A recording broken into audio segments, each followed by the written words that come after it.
It's DGA.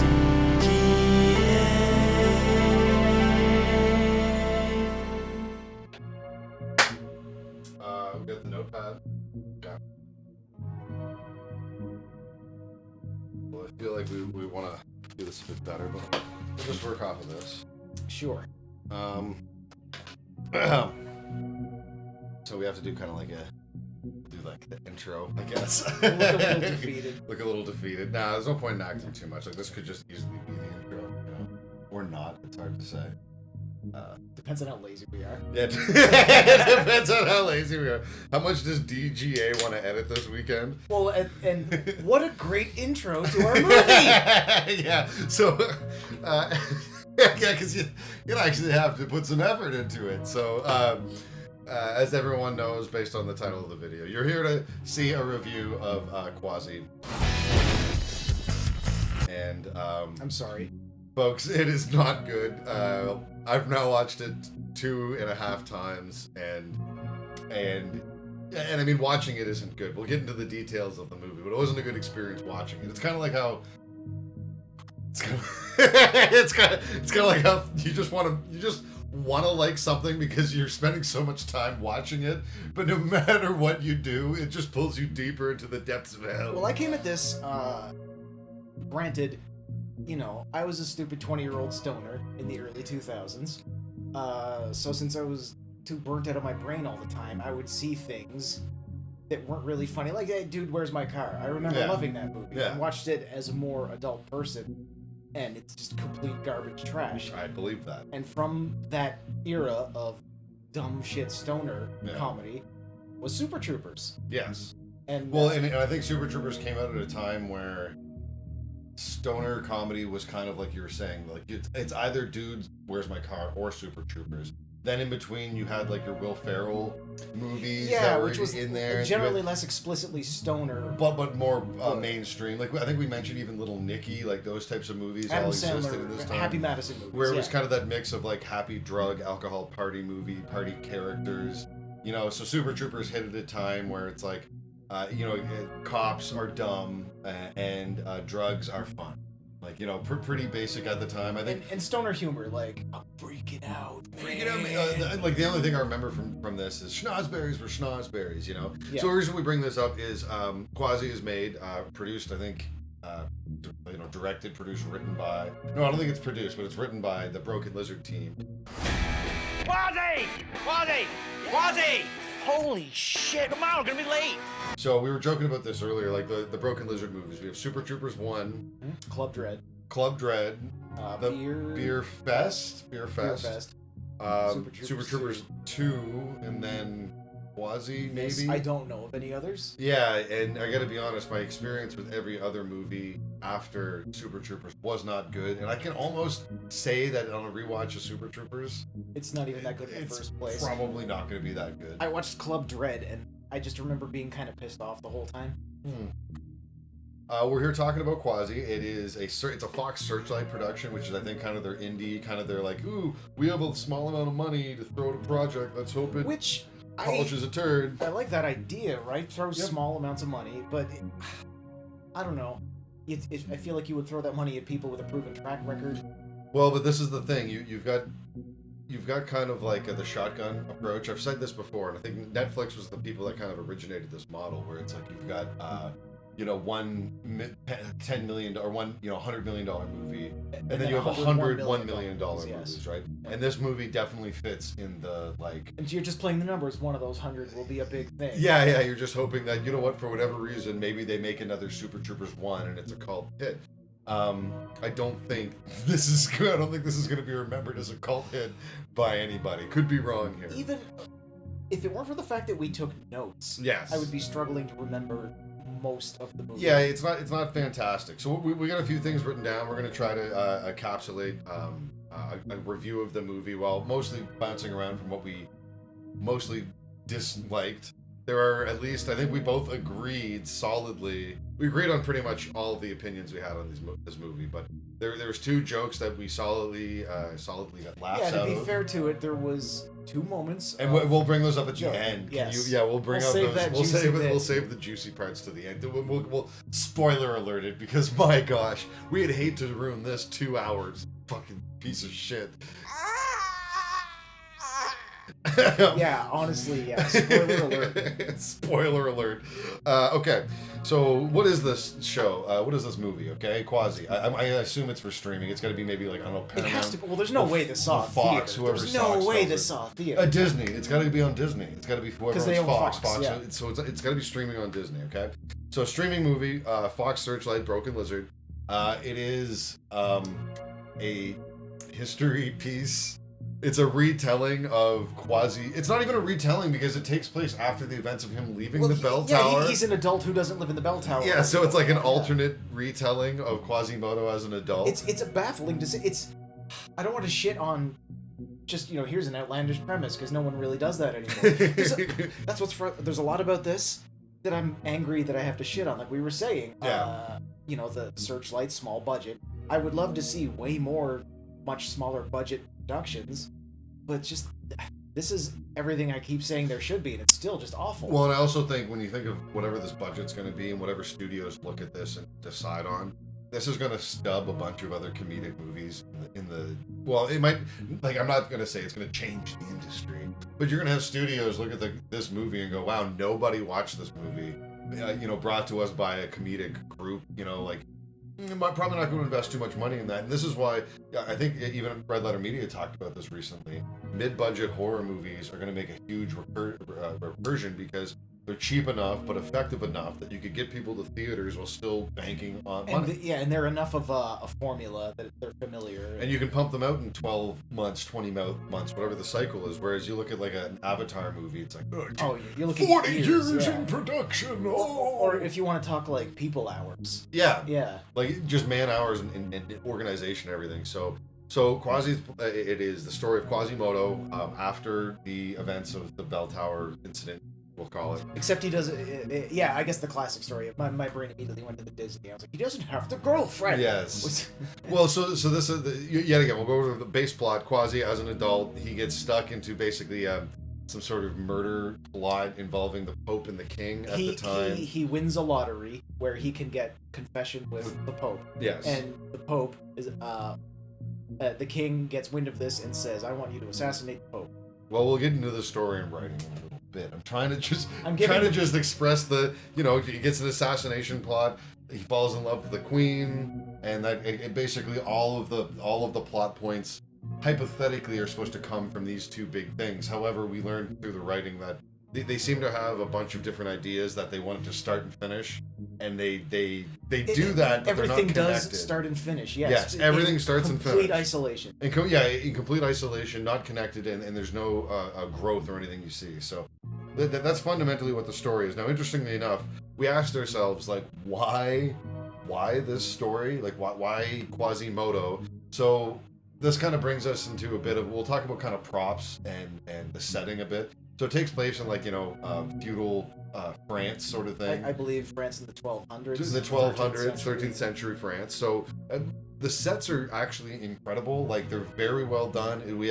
We've got courtyard scenes, we've got castle scenes, we've got village scenes, we've got cave scenes, we've got a torture chamber There scenes. is a lot of sets. There's a lot of sets, and they're all very surprisingly they're detailed. built. They're constructed physical sets. So the first question is, how they must have had access to These, I'm sure these are just assets owned by Searchlight Productions. They have to have access to here's our medieval set. They probably have sci-fi sets sitting around. Yeah. So you couple that with they have very good costumes. The costumes are all very much like, I was kind of joking with Soapy earlier. I was like, I wonder how historically accurate this is. When you consider how bad the movie is, it's almost impossible to think that it has nothing to do with history. And I likely believe, I kind of want to give movies like this the benefit of the doubt, because I'm not going to claim to know everything. And him and I both joke, like both watching the movie joke, that there's probably jokes that we're going to miss, that people will be like, you missed that funny joke. And to that I go, kudos to you for laughing at anything other than the two jokes that we spotted. It was like a Where's Waldo of jokes. I psyched myself out on a joke. I thought there was a joke, and it turned out to not be there. He really wanted a joke to pull off. So So that's fundamentally the world. I got a few more things to say about the world here. So Castle Court, yeah. So the other thing is they have an incredible amount of extras for a movie that's like dirt cheap. It's crazy. They have an incredible amount of extras, but at the same time, the main characters all play two roles. Yeah. So it's like they're. I don't At want to least say. two roles. Yeah. Well, yeah. They might be. They're probably extras in their own scenes, I guess. And this is where we joked. It's like, man, practical effects versus CGI. They could have CGI'd crowds, and it would have been funnier. There's a I fair think. amount of tight up shots of maybe 10 people. Yeah. Well, because there's a few really wide ones and then a few really tight ones, and there's not a lot in between. They had all of them there on one day and got all their wide shots. Yeah, that was 100% is what that happened there. So we'll move a bit into the characters here. Now we got the world kind of down. We'll go to the characters, then we'll kind of talk about what we think about the writing and how they came to and what they thought was really funny. So the characters are all pretty straightforward. We've got Quasi, who plays he's a torturer. Well, it's funny because he starts off in the first few frames completely hated by everybody, but then they completely lose the idea that he's hated. The first 3 minutes of the movie. Everybody loves him. They all throw of a sudden. rotten fruit at him and call him names, and then that's gone. That is gone. They never bring that up again. It's completely ridiculous. He has a hump and he walks around all hunched over, and the actor moves his face to look like this. He does a little Nicky, yeah. He does the little Nicky, and it's the whole movie, and it just doesn't. It's terrible. I feel bad for the actor having to do that the whole movie, I guess, but he asked for it. It must have hurt. He probably rewrote it. Like, they're to come up with a character, come up with Quasimodo character. Oh, okay. Yeah. Give me 1 second. So then he ends up. I got it. Now I'm Quasi. Ha ha. It's like, is that your Clint Eastwood? It's the same character. Ha ha. So. It's a Jean Chrétien impression. Yeah, very much. Yeah. So then we've got. He also plays the King's Jester, who is basically a joke that never really has any sort of payoff. You're going to learn. We're going to talk about the writing. We won't get into it yet, but most people know there's like set off, reminder, and payoff. It's kind of like the rule of three in comedy. And generally, if it's done right, it's very effective when you're watching things like movies or television shows. The rule of three it's a great way. It's a solid rule. It's one of those rules that you can break. Yes, but you have absolutely. to understand why it's there in the first place to break it effectively. So this movie, I don't think pays off. There's no rule of three that ever pays off. There's often what we consider rule of two or rule of four, and in every scenario they fall flat because they really don't abide by any sort of structure, which makes it just like complete. But we'll get into it with the writing. We'll get more into it. So. We've got the King, who also plays the bartender. The King mostly just swears. King Guy. His main thing is he has a very abrasive personality. Yes. And he says things and he follows them up with, just kidding. Yeah, so, haha, just kidding. Hey, I'm going to say something awful. Just kidding. I joke that it reminds me of watching the latest AVGN stuff. Where it's like his anyway. Yeah, so he does these transitions now in his new videos where he just goes anyway, and it's just absolutely abhorrent writing. But King Guy is written very poorly. He's very abrasive. He's very obnoxious for no reason. Then the bartender he plays is functionally forgettable. Just nothing. He barely does anything. Completely nothing. He just is in the bar. I think he makes fun of the Duchamp character. He calls him Douche a few times. Yeah. A few times. Then we've got the Pope and the torturer. The not the torturer. The guy that's getting tortured. Yes. Is no. Michel. No, the Pope and and Lucien. Lucien is the Pope. So Quasi works as a torturer in the torture chamber, and his main feature is that he invented the rack. Yeah, which is a joke that doesn't really go anywhere. But we'll get into that when we talk about kind of one of the other characters here. But the Pope is almost exactly the King. Like they're pretty much bitches, the same character. They just swear and they're obnoxious. Pampered catty royalty. bitches. Yeah, like there's really nothing interesting about either of these characters. They're just the same character. And then the other guy the Pope plays is the leader or the guy that owns the torture shop or the boss of the torturers. Where Quasi works, he's their boss, and his main feature is that he is also just mean. He's just a dick. He's mean. He's just a dick, yeah. And he only gets like maybe 5 minutes of screen time. Completely forgettable character. He's just there to get mad at and betray. Our second, yeah, exactly. No, Lucien is the he goes to Lucien, and Lucien's the one that tells them about So he immediately he sells portrays it. So Duchamp plays the best friend, and that ends up being a whole plot point that is completely stupid about them being hut mates and best friends. But we'll get to that. Oh, get ready for a lot of repetition, things you don't care about. Yeah. So there's lots of, yet again, we're talking about setup and reminders. There's just setup and reminder that finishes. Usually in the story, any story that has any amount of plot written in it, it's kind of like... The key word is payoff. Yeah, like you have a build-up, and there's usually an escalation. There's like some sort of escalation that builds up to a great payoff, but there's not only any escalation, there's just reminders of the thing without any sort of reason why these things matter more than they did the first time. It's incredibly boring. So Duchamp plays the friend who also is a completely forgettable character. He just plays the friend who is there. He's like if Samwise Gamgee had no personality. Yeah, when we get to talking more about kind of like the story and the writing, his main role is to give the hunchback, the Quasi, the ticket. That's like literally the only plot. He serves basically one plot point there, and then during the betrayal near the end, he does that plot point too. It's a completely forgettable plot point. And then we have let's see, the Pope's helper / the guy that the Pope getting and the tortured. King have The man. They don't even have men. names. They call them our men. It's a joke, I guess. Yet again, it's you're gonna find if you just so decide to watch this movie, there's lots of scenarios where you're like, I think that is supposed to be a joke. You're not gonna laugh at it, but you will know that. Major frustrating point with this movie is you are constantly looking at something and wondering, is this a joke? Yeah, should I laugh? Or is there a punchline I'm waiting for? The pieces are in place for a joke to be formed, but I'm waiting for the punchline that confirms that there is in fact a joke, and it never comes. Yeah, there's never any. The punchline is that we watched it. Yeah, the punchline is that we were the fools that clicked the video. So that's functionally all the characters. There is the Queen. The Queen she only plays that one character, and she is fine. The standout. She stands out. She's clearly a professional actor. She's clearly an actress that has relatively poor direction. She's doing the best she can with what she's they've doing given the her, best yes. she can with this awful script that she's got. So I guess that kind of leads us. I mean, that could lead us into kind of the writing and the plot of the show. Should we start to try and explain the plot? Yeah. So the plot is Quasi. It's Pope Week in France. I'm curious to see how much of this you can accurately recount. Okay, it's Pope Week in because this is how it works. One person has to describe it. It's Pope Week in France.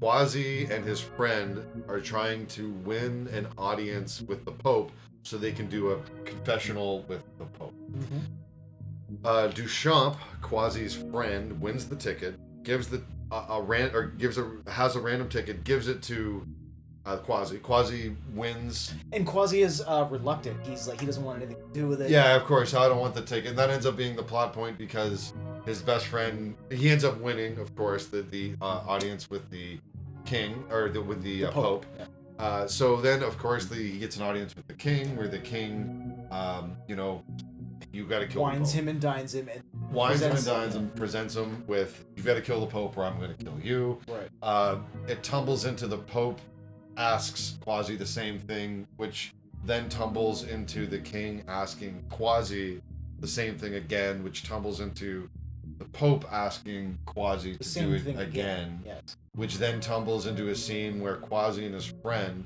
through the help of the Queen, through the planning of the Queen, try to stage a murder where Quasi dies, which leads to him being hidden in a cave where his friend finds him having sex with the Queen or something. So yeah, Duchamp is in on the setup because Quasi sets it up in such a way that it will appear to both the King and the Pope that he attempted the assassination. Right. Well, he just shouts vague, nondescript things about he's going to be murderous. I'm a crazy man. Yeah, he does this crazy dance. He's like, I'm a crazy man. And Look at Duchamp me. runs up and interdicts oh. him and stabs him in a pack of cow innards. Yeah. So it looks like he has killed him, and he says, Yes. I'll dispose the body.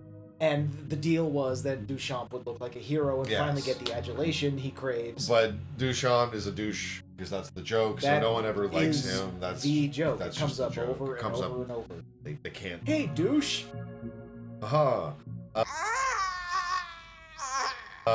So then, of course, Duchamp betrays him. Then they find Quasi, and then they're gonna kill Quasi, but he escapes. So then they're gonna kill Duchamp, which leads to our big epic scene in the finale, where the king and the pope end up killing each other, and they die. Their love for each other. Well, yeah, we'll get into some of the writing beats Of here, course. but they kill each other. The whole we'll talk about the relationship between the Pope and the King, because I think it's what they think is writing, or what they think is funny. They thought it was a big reveal. So I made kind of a list here of writing points to talk about. So I figured we can kind of address them individually. All right. So let's cheers to this, because this is if you speak Francais out there. This is for you. This is for you. Salut. No, salute. Soapy Bum Slab. Bonjour. Bonjour. Est-ce que je peux parler anglais? Au revoir. Croissant. Est-ce que je peux? No, you just said croissant wrong a bunch of times. So this movie relies very heavily on the belief that English people saying French words poorly is funny. Do you remember hack jokes from the 1990s? So I wrote down a list of words that they say wrong. Of course, yes. Let's go it. Okay. At the very opening, they say croissant. I know that. They word. say croissant like half a dozen times. Yes, that's croissant. Repetition. Croissant. That's croissant. They that's say comedy. it about half a dozen times. They use bonjour multiple times for hello. I know that word. Yeah. They mispronounce it strongly bonjour. It's great. I know that word. Then they start kind of just adding French like pronunciations. They add a stank to different adorable, pantaloons. Although they gave pantaloons a Spanish accent. Yeah, fantastique. Yeah, the Spanish accent. They just didn't know. Was that again coming back to? Is that a joke? Université, mon Dieu. They use mon Dieu a bunch of times. They have this whole joke about mon Dieu, sacre bleu, fondue. It's hard to watch. Rendezvous. There's this whole scene where it starts. They start singing Frère Jacques. I know that song. That's French. They start singing Frère Jacques for a few minutes, then the scene cuts away, and then they actually go back to them singing Frère Jacques again, because that's probably the only French song that I imagine And any I guess of them knew. I guess the angle is it's a children's song. So maybe it's absurd that they're having a raging party with this, but I really do think it's just that's the only French folk song they know, because they come up with. Because yet again, the conclusion we came to is, haha, French is It's French. funny. It's it's not English. So it's French. So this goes back to kind of our we're talking about the sets, right? We were talking about Yes. We have sets, we've got all these costumes, right? I believe that they were told that their sets and costumes were like, this is France. This is ancient France. This is what French people would wear. Like I had This mentioned, is what French armor, etc., etc. the way classic Star Trek decided on its scripts. Here are the costumes and sets we have available. Yeah. What are you gonna do with them? Well, the answer is they were like, okay, Nothing. how do we make French people funny? Actually, and then they all they looked at each other like, we don't have to make French funny because French is just funny, and it's like. It's not. It's a language that's not English. Yeah, it makes me watching it makes me feel stupid, because I keep thinking that there's like a punch. I keep expecting something. There's a punchline. There's something that's gonna happen. I keep waiting for a payoff. But it doesn't happen. So this will lead us into our next writing point. They talk about French incest. They make lots of jokes about inbreds, all that great stuff. They love. And don't get me wrong, when I was 8, I loved swearing too. Me too. And It was great. I work a lot with well, maybe not so much now, but I work with technicians, and I've worked a lot with truckers, and they use colorful language. They swear, right? And when I was 8, 9 years old, like in elementary school, it was belly bursting. There was me and these couple of girls would run around in the field after school and just shout cusses. Okay. Because we were 8, 9. That's what you do when you're 8, 9. I guess that's what you do in your part of the world when you're 8 and 9. You have to narrow it in there, so. Hey, look. Maybe I come from the deep, dark parts of regions unknown. The mines of Mordor. Yeah. Moria.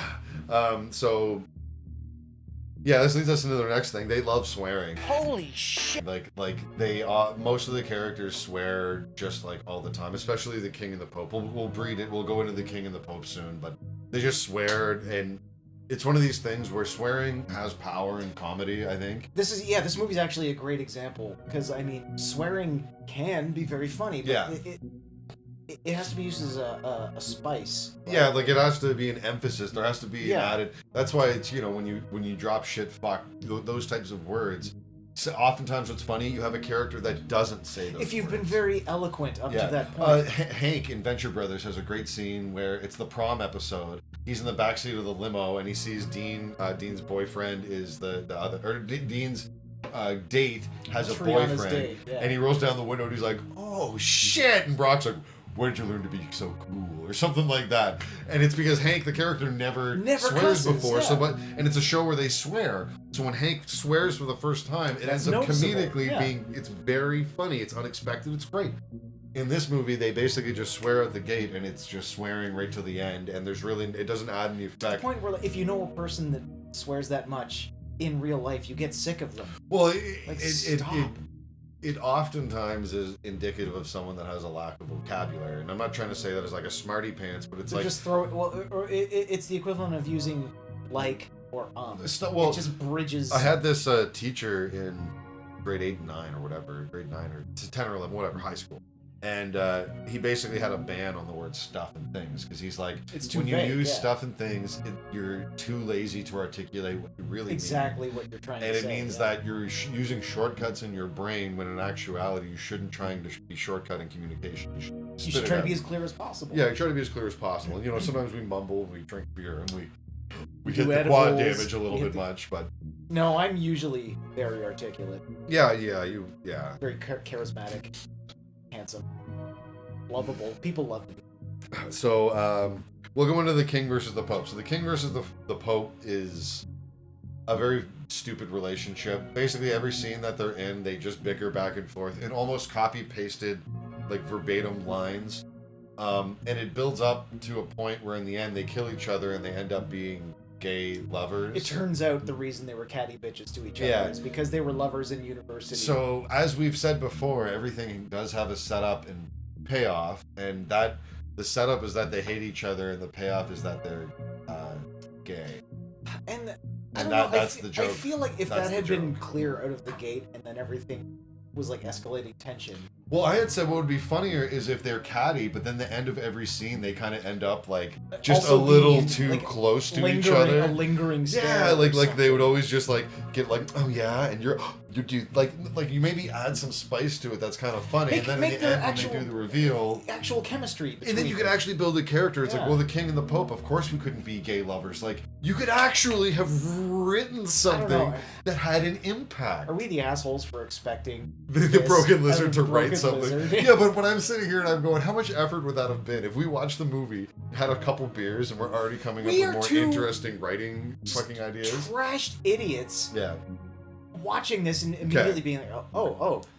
And then you'll notice yet again with a lot of these relationships, you can't quite put your finger on what exactly they want you to like look at or what exactly they want you to laugh at. So, you know, let's go into you know, kind of lost jokes, the torture chamber. So they have this big setup where Quasi builds the rack to straighten his back out, which is a one-liner joke that never gets brought up. Nothing bad happens in the torture chamber. We don't see basically anybody dying or anything. There's very, very little visually happening. You'll also notice in this movie, very little is visually happening, like, Aside often. from the character, like it's like compared to a Often National nothing is Lampoon's comedy, where Yes. if they have to give dry exposition, then there's something absurd. No. happening. In this, when you get dry exposition, they fill it in with misogyny and swearing. And French accents. And French accent.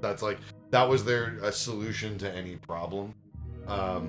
So yeah, one of the jokes that does kind of have a setup and payoff, but it's like the way that it's presented is stretched out over the course of the movie in a way that isn't funny. in a very unclear way. So they basically have a someone that is wants to save up to go to college, and they're getting paid to be He tortured. wants to go to culinary school, which Culinary is school. relatable for modern Yes. audiences. But yeah, very relatable. So going to culinary school, needs to save up money. He becomes a torture victim for cash, I Professional torturee. guess. Sure. So it's a guy that he's being stretched out on the rack, and by the end of the movie, throughout the course of the movie, he gains like 3 or 4 feet, and it's referenced like, wow, when did you get so big? But we had to see the joke Yeah. several times before we got what was supposed to be happening. Because when he's introduced, He's a normal sized he's person. a normal sized so he's- guy. Yeah. And then the first time the joke is referenced, it's not immediately clear. So you what know how the- National Lampoon's like, would have oh. handled this. And maybe this is just the world we live in. And maybe this would be tasteless, but you get a small person. Right. You get someone that is visually very small, and then you stretch them out. You have 3 different that it's a actors play clear their size. progression So of by the jokes, end yeah. of it, you have a 10-foot You have an Andre the Ukrainian Giant man type, or yeah. whatever Ukrainian basketball A player. Sergei, yeah. Yeah, you evolve that up. That's how you would write that in a way that would be great. You show him small, you show him bigger, then you pay him off by being gigantic in the end or something. Or you subvert it, and he's on elastic, and he snaps back. But and they he's even didn't use smaller. anything like prosthetics. So No, even in scenes where it was supposed to be the top shelf scene where it was supposed to be established he's very tall now. Quasi walks in and he's still just as tall relative to Yeah. Quasi as he ever was. It's just they have a low angle Yeah, to trick you into thinking he's taller. They did very poor job of setting things up So as well. it There's took not a lot about- of visual exposition. It took about 4 instances of that joke before The we were- payoff. Wait a minute, Yeah. is this what the joke is? Yeah, well, and that's where another one of the big plot And points. Oh, We're stupid, yes. but we're not that stupid. No. This movie thinks you're dumber than that. Yeah. Yeah. So the other asinine plot point, I think I wrote it down. It comes up like 8 or 9, literally 8 or 9 times. 8 comes up 8 times at least, and I'm sure it came up more times than I documented in the end. I'm sure. It's probably closer It was to a hard dozen. it was hard They to- yeah. talk about Bellon oysters like a dangerous amount. It's unbelievable. It goes beyond the point of even being a MacGuffin because it's not really a MacGuffin. No, because so this movie does this, has like this fallacy of like, just because you wrote something in to start and because you finished it, that it's good writing. But like they set up that the main, so Quasi has all these weird traits. He's a virgin, which pays off because he has sex later. It's not earned. Nothing in this movie gets earned at all. No. Nothing happens. I'm trying to think. Oh yeah, there's the scene where he eats really messy and then he eats really well. Like there's no continuity. Like he's eating like a normal person, then the next scene he's eating like an animal. Like, yeah, see, that would have been a good character trait because he's the Hunchback of Notre Dame. Yeah, So but- he could have been raised like an Yeah. deformed outcast, so he would eat like a wild animal. Yeah. If he consistently did that, then that No yeah. setup, no payoff. So what ends up happening is he starts tasting oysters and they become amazing. All the rich people eat oysters, and his whole goal is to make sure everyone eats oysters by the end of the movie. He does this because at the near end of the movie, they pull out he's related to royalty MacGuffin. Then when the king dies, he becomes the new king suddenly, so then everyone gets the oysters. So yet again, he hadn't earned anything. There's no it's earning. the cheapest possible man No. of the people. So like story. another great example of a story that has no earning is the 2 best friends don't admit they're best friends. They call themselves hutmates until the end of the movie when they admit that they're best friends. It's something that has no progress, stakes. No stakes. no development. There's no stakes. It just happens.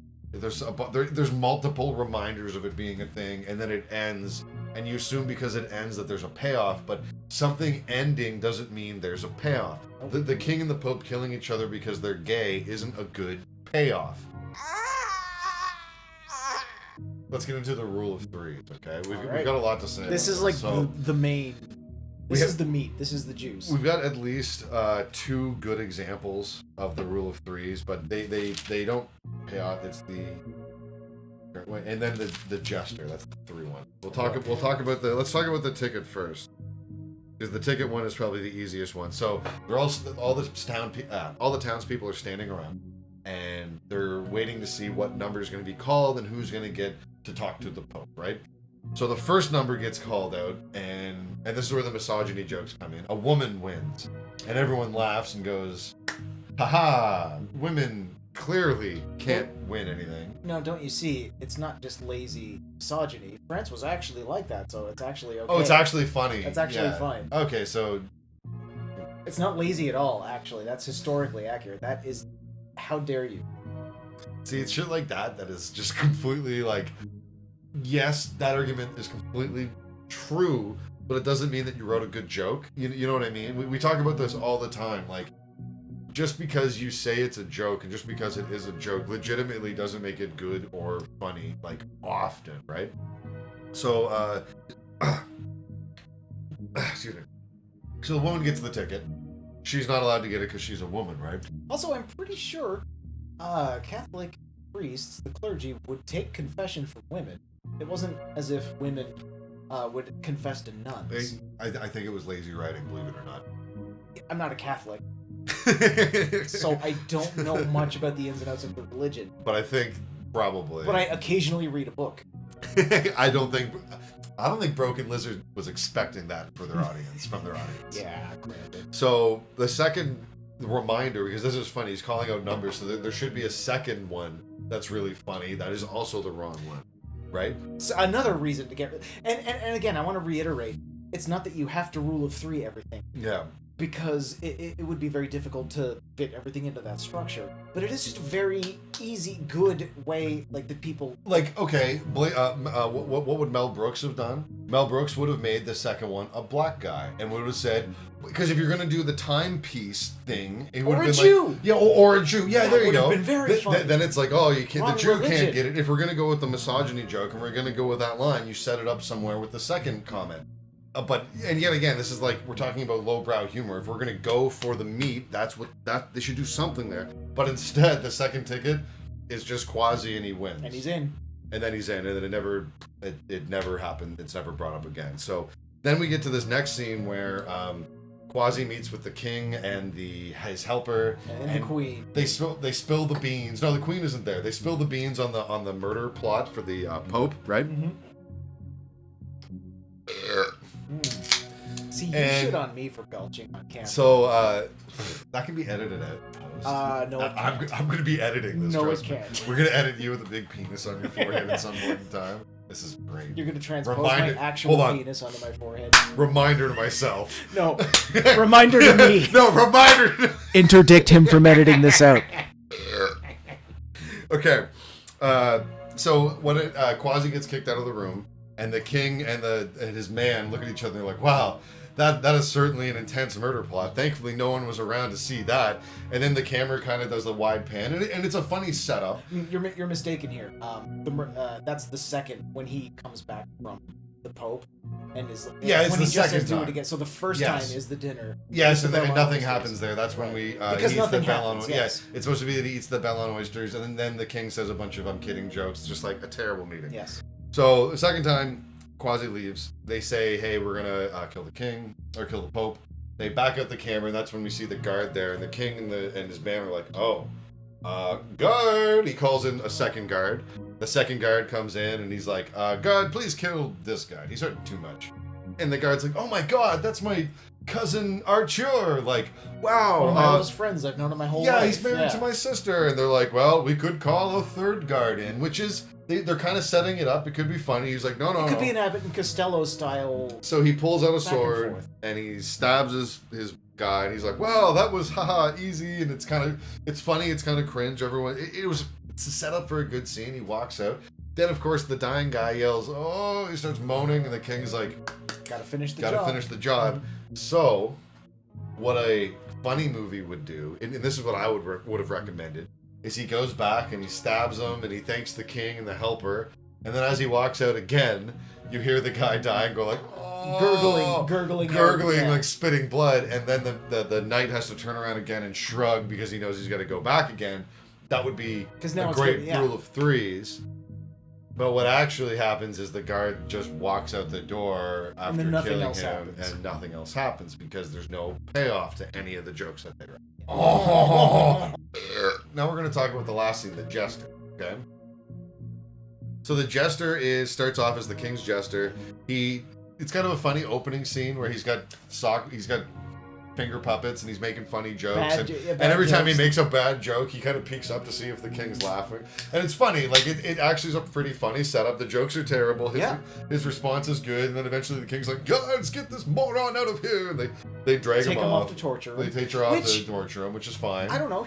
Since they're taking him off to torture him, They could could have that have been- maybe intertwined with he the could main have been plot in of the- our heroes yes. being the torturers? Yes, they could have added that, but you know, you'd have to have two characters on the screen at once, which they only do twice. And one of the times they do it, they take so much pride in that it's embarrassing. It's like we've done the same thing And, with well, our as- crappy YouTube show. As I said on the observation, they did their same person playing two characters in one shot exactly as well as we did it in the 12 Days of Seagalness on the Dirty Giveaway, YouTube.com, the new DGA show. Check it out, Subscribe right now. yeah, Send us money. exactly, We yeah. haven't paid, send us money. No, don't send him money. Get No. this NFT scan. Give it all to charity. It's fine. He's not going to make it. Listen. Okay. So we have the Jester, right? Who's also played by Quasi. We get this first scene where he gets out and he gets tortured. Then they bring him in, I think, for the first meeting of the Pope and the King, where the Pope and the King start fighting, and the Jester tries to laugh it off, but Right. he gets yet again sent to get tarred, to get feathered or tarred. and then The setup someone- is take him and have him feathered. Yes. And he says, no. And the king, okay, fine, have him tarred. Yeah. And he says, no. And the queen says, aren't you being harsh? And he says, ooh, have him tarred and feathered. Haha, which this is- could be a new thing. You've heard of tarring and feathering. Well, this Yeah, is how it it's was the invented. joke. That's the joke. So, yet again, you could do anything with this rule of 3 with this, but instead we cut to a third scene where he's being tarred and feathered. I believe they gave us a rule of 5. With on this one, yeah, because I think we see him again. But eventually, what happens is he's entertaining as he's tarred and feathered, and he's knocked out a window. And then he's just out of the movie. He's out of the movie for the rest of the movie. And the funny thing is, this happens in the first half of the movie. Yes. So his character has So that's a joke established early on that is just gone. it's just out of here. After it's been reinforced a few times. Yeah, and it's sad. It's not particularly good. It's a complete waste of characters and time. But as I think we said, it's kind of like the Adam Sandler effect. It's like, why pay your best friend when you could pay yourself twice? Yes. So when all the actors are them, with the exception of the Queen and the extras. Mhm. I think. There's the two torturer friends. There's the two torturer buddies. Right. Yeah. Who are clearly just friends getting paychecks. Yes. Because why else were they in the movie? I don't know who they are. I can picture the two And guys. power to them. Power to them Sure. for getting paid. Get the money. We would love to get paid. Give us. Give us money. Put us in I your was movie, give joking us about money. NFTs and charity. I'm not. Give us money. Give us money. Yeah, there's some really just kind of annoying parts. The movie itself drags on. The shots are very boring and the conversations get very repetitive. It's what, an hour 40, hour 50? Yeah, it's almost 2 hours. Yeah, it's at a 2 hour runtime. I think we both look at each other at the 50 minute mark. and You look at it and it's sighed. we're only halfway through this absolute nightmare of a video. But yeah, the dialogue drags on. I think you made a really good point with in older movies, I forget what the brothers are, but Hot Shot, Top Gun, not Top Gun. Starts with a Z. Top Secret. Yes. The Zakowski. Maybe something like that. I'll put the It'll be right here. We'll yes. put the names of them right here. They would have something going on in the background every time. Yes. There'd be the main scene you're watching. There'd be possibly something in the foreground, and then possibly something in the background. There would be layers to their jokes, so that like the Top Secret scene I always remember is he's getting fitted for. He's getting fitted for the suit, and it's friggin' hilarious with how he's getting fitted for the suit right at a restaurant, and it looks really goofy, and it's clearly the fitting is very awkward. And that's in service of they're still, paying at least lip service to the pretense of having a plot. So if you're gonna have a plot, people have to understand things that are going on and happening and going to happen. So if you just have to give an exposition dump, then have something visual happening, so people are entertained. Well, but I think a lot of people misunderstand, right? Because I think those old movies didn't think you were stupid.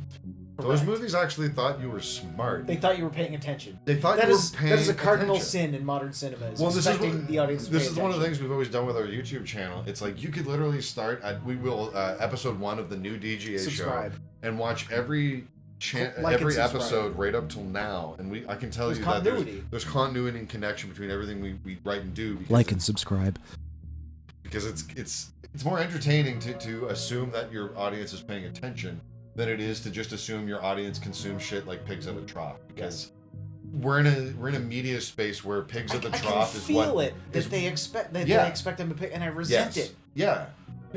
And I think maybe I'm wrong, but Broken Lizard look at the effort of what's being put out there and go, They probably this is about they all we probably need to do. correctly assumed that This they is didn't have all to. we need to do. So this brings us to the funny point that we were talking about with AI. We were gonna make this into like more of like a sketch where we were like yelling at Congratulations you, telling you, like, to the first movie written and composed entirely by an artificial intelligence. yeah, Because it's so soulless. It's so soulless and cold, but it is a movie made by humans. And then we were joking, it's like, well, the writer's strike is worried that they're gonna take the soul out of movies, but I'm like, here's Broken Lizard doing it without the help of AI. They're pioneers, really. Unless they are using AI, and then in which case I actually give them credit for. I would give them credit if they were like, AI wrote that. And again, it's because it's nothing but foundation strung together by, as we were talking about, just what appears to be improv scenes. Well, and that's the other thing. So we originally kind of assumed that it was improv. It was they had an idea where the scenes were, but I gotta be honest, the dialogue is so bland and terrible that there's only a few things that I think were likely improv. So like at the end we get the reel where they talk about the hogs anuses, and he goes through a list of all Someone probably the different said things. that, and then they laughed at that on Yeah, set. so I think, and this is where, is it possible the Bell on Oysters came up because someone improv'd it and then they just wrote it into the rest of the movie? They would have had to have improv'd it very early in production. But this is what I mean. If they just wrote the script and produced as they went, as they improv. Because inexplicably, it is balanced on the razor's edge of Bell on Oysters. Yeah, it's all about the Bell on Oysters for no good reason. But yeah, so we looked at this and we thought, man, this could be AI written.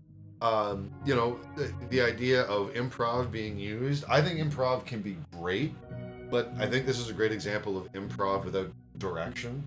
Because if you're the writers You need an and the editor. direction, You need someone to say this is trash. you need other people to come in and be like, wow, that is painfully unfunny, and or what is I think no one asked, and this is something that we've gotten better at, I'd like to think, what is happening in this scene? Yes. What is happening right now? What is the point What of is this the point scene? of the start to the end, and what are people watching, and what do you want? And most of the times, it's just like, the point of this is to literally progress the plot. And it's like, okay, but it's supposed to be funny, right? It's like, no. It's just to progress the plot. And it's like, okay. We're being funny But on top of it. But it's the French accent. That's what's funny. It's bonjour. Bonjour, salut, croissant. Ha ha ha ha, oui, oui, oui. It was just like, it's terrible. It's so bad. It's Bonjour. Bonjour. Can you believe it? Bonjour. There was at least 3 comments, I think, that we had about it. So the first one was the introduction is like an animation Yeah, I believe Blender. I it's would assume probably Blender, Blender, because yeah. Blender is free. It's free, it's cheap, it's And easy. so all you have to pay is a skilled Blender user. Yes. Yeah. It's well done. It's like a narrative. It's like a storybook is opening up, which is sort of ended with a storybook. They don't end with anything instead. Yeah, they really should have ended with the story. No, it's because yet again, I think the movie was written and produced as it went along. They would This have is had what to I'm pay telling the, you. they would have had to pay Yes. the Blender user. They would have had to think about it ahead of time, but they didn't know how they were going to end it when they. But anyway, so they blendered the beginning of this. It's actually not bad. It's animated well. The narrative is actually, it's definitely for the start of a movie, without knowing that the movie is going to be completely horrible. You have Actually, some hope. it sets you up, Yeah. but you're immediately let down when you, not 60 seconds later, are entered with croissant. That being said, really like, is the 6 times. first joke of the movie, isn't it? Yeah, The show. it's the book going into croissant.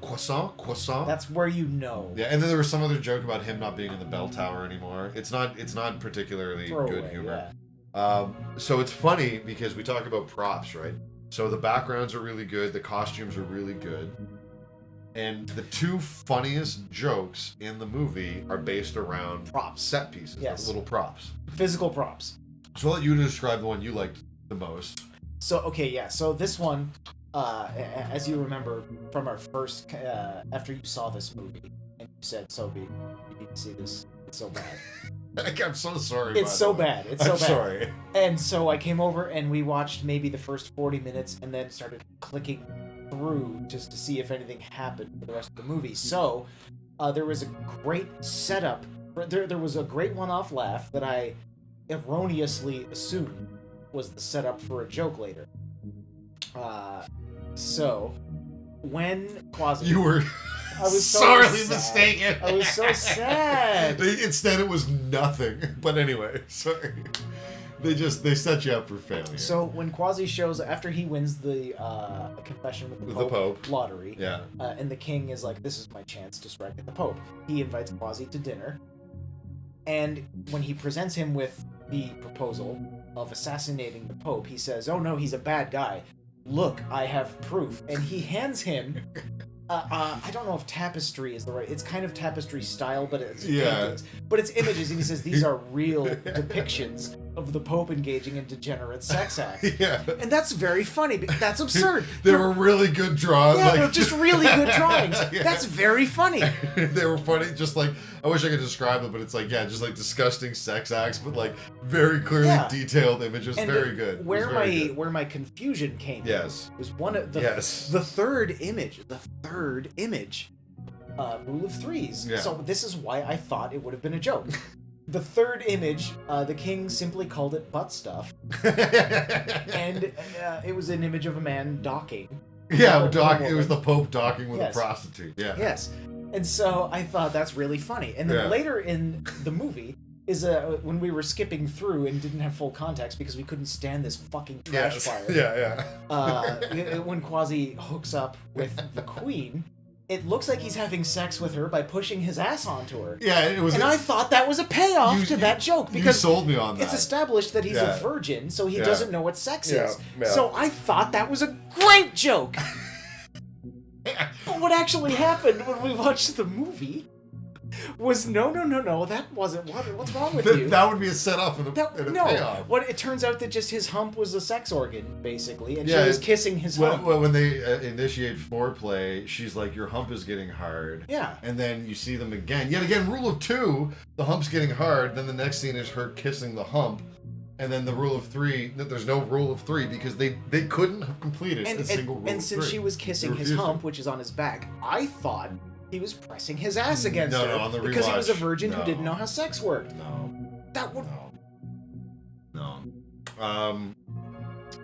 So I think the reality is it's the perfect time to ask. So well, there was also we were going to follow up. There was the second prop joke. Oh, I didn't even. Yeah, it's my story. Oh my goodness. Yeah. So the second prop joke. They just cut me with that again. Okay. Yeah. So also there's your prop joke. Okay. So there is a second prop joke. It's great. So they're torturers, which is funny because I was expecting arms, limbs. It had a lot of potential. It had a lot of potential. They didn't go anywhere. And at the very end of the movie, they're going to torture Duchamp, his friend. And to do so, they ended up grabbing his testicles and pulling it out and nailing it to. It was straight up tree Pain stump. Olympics, yeah. Yeah, it was, and it's super funny because they're like. It's just a great visual. Yeah, everyone's like, oh, screaming, and he's like, I remember the first time I nailed testicles to a tree stump. He's like, you're not even hurting me right now. And this is one of those things where we don't necessarily complain about immature humor if it's done well. And this was very immature humor. But yet again, it's like you want to laugh at something in this movie, so this is what you get to laugh at.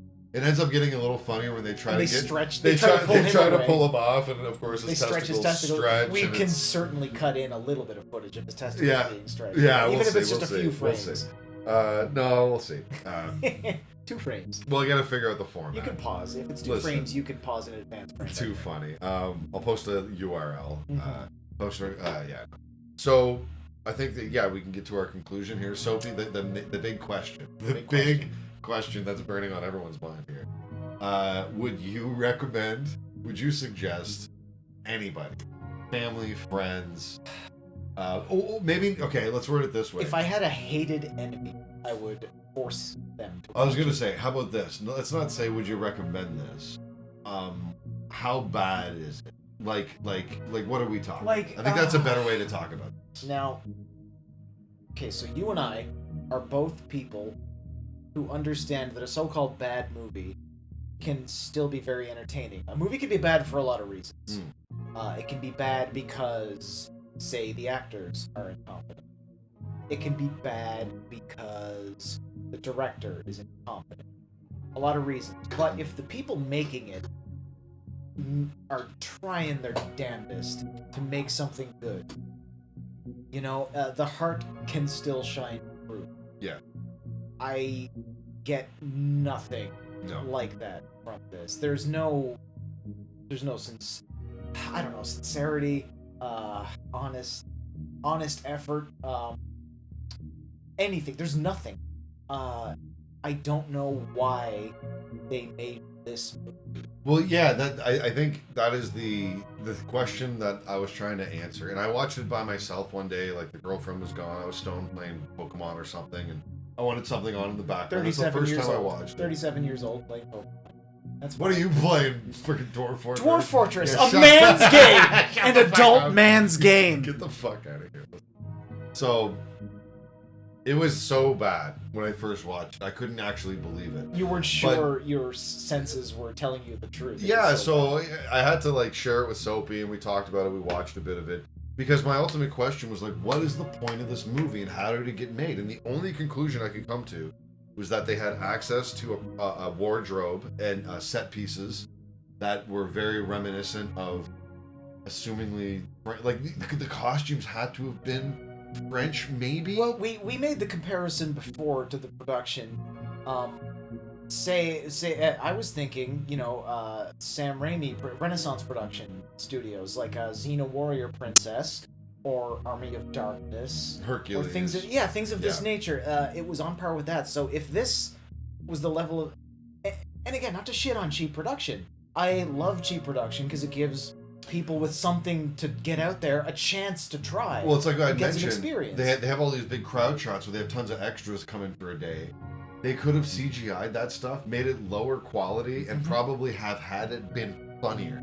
Yes. Because of the way you think about it. But instead, it's recorded kind of like a high-end soap opera. There's nothing interesting visually going on. There's nothing interesting from a verbal writing point of view. There was maybe 2 to 3 dolly shots in the whole thing. There's one animated, not animated, but like a scene that has a lot of animation going on. There's a lot of moving parts. Oh my god, speaking of animation, we didn't talk about the torches. Oh yeah. The torches in the cave. They use CGI They- for the torches in the cave. They had flat lighting. And It's because they didn't want to burn the It's styrofoam. because the caves were styrofoam. There's a scene after Quasi stages the assassination attempt and Duchamp like fake kills him. They go to a cave and it's like a 1960s Star Trek styrofoam cave, or like, you know, the Italian cinema classic, just the reused sets. And they're going through with torches, but the torches are, you know, the flames are flickering, but the actual light on the set is static. Yeah. And when you look real close, you can very plainly see that the flame is CG. What a bizarre decision! Yeah, just cheap. Actually, it's probably more expensive than just using actual real torches. Probably. Just change the setting, but so my answer to you is that I would, under no circumstance, ever suggest anyone watch No, this. no. This isn't even a cringe watch or a hate watch. No, but exactly. There's no fun to be had. the thing that I hate about this, if us not watching this movie on a live streaming platform means that other comedy movies don't get invested in, it's kind of a double-edged sword. Because if this is what Disney is willing to produce on its network as a comedy film, this is the type of but production. we don't watch it, then these movies won't get funded. And this is where I'm kind of like, guys, you kind of had some expectations You're from actively you. harming entertainment. I think so. Yeah. I think so. You're actively harming entertainment with the quality of how bad this is. And because executives don't understand why this movie would flop. They would just see that it flopped and say, "Oh, people don't want low budget comedies." Like did this movie? It reminds me of the scene from Mr. Show where it's like the executives are like, "Yeah, I don't like this." It's like, "I don't like this," and then David Cross after a few minutes was like, "Well, me, I love it." He's then right. Dave Foley's like, "Wait a minute, you like it?" He's like, "Hell yeah!" He's like, "I like it," and then Sarah Silverman and Andy Richter are like, "We like it." I just feel like this is how out of touch companies are. Because they're not human. No. And I think this is a bigger issue with streaming platforms. They're out of touch with what people actually consume. Because... And you don't get put into these positions of deciding if you're human. No. But I think that's it. That's our Quasi review, first review. I think we will expect more reviews from us. I think it's going to be more, not necessarily new movies, probably just whatever movie we come across that we either want to talk about or don't want to talk about in the best type of way, I guess. It was hard not to talk about Quasi. And I think it was the perfect example of us being able to talk about stuff. Yeah, it's a new movie. It's trash. Yeah. Don't watch it. Yeah. But shout out to everyone that watched the video. Shout out to anyone that likes DGA. Feel free to like, follow, and subscribe.